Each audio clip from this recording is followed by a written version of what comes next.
ঢাকা থেকে বিমান ছেড়েছে 15-20 মিনিট হবে। কিছুক্ষণ আগে বাচ্চাদের জন্য ব্যাগ দিয়ে গেল প্রথমেই। এখন যেহেতু সকাল সময়, কিছুক্ষণ পরে ব্রেকফাস্ট দিবে। বসে আছি।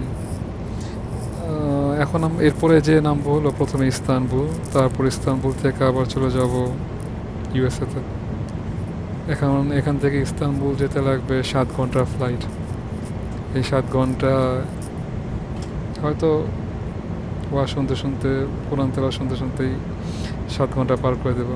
চেষ্টা করবো ঘুমানোর জন্য, যদিও প্লেনের মধ্যে অত বেশি ঘুম আসে না, আসলেও শর্ট টাইমে ঘুম ভেঙে যায়। বিমানটা যদি আপনাকে দেখাই, যে আমার এই পাশের সিটটা খালি, এখানে 4টা সিট। এই পাশেও 4টা সিটে আমাদেরকে একসাথে দেওয়া হয়েছে, তো মোটামুটি আরাম করে যাওয়া যাবে। ওই কোনায় 2টা সিট, উইন্ডো সিটে 2টা, আর এই পাশেগুলোর দিকে উইন্ডো সিটে আবার ওদিকে 2টা করে, তো 2, এদিকে মাঝখানে 4, ওদিকে আবার 2, 2, 4, 2 হিসাবে সিটগুলো করো। আমার ছেলে বসে বসে কি সুন্দর ওই যে কার্টুন দেখাচ্ছে, কার্টুন দেখতেছে।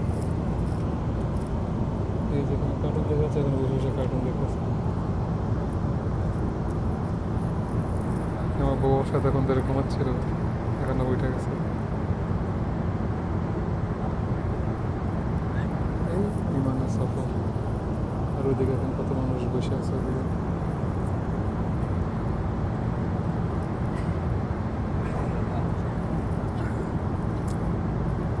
ইস্তানবুল যে পরে দেখে আরেকটা ভিডিও করার চেষ্টা করবো।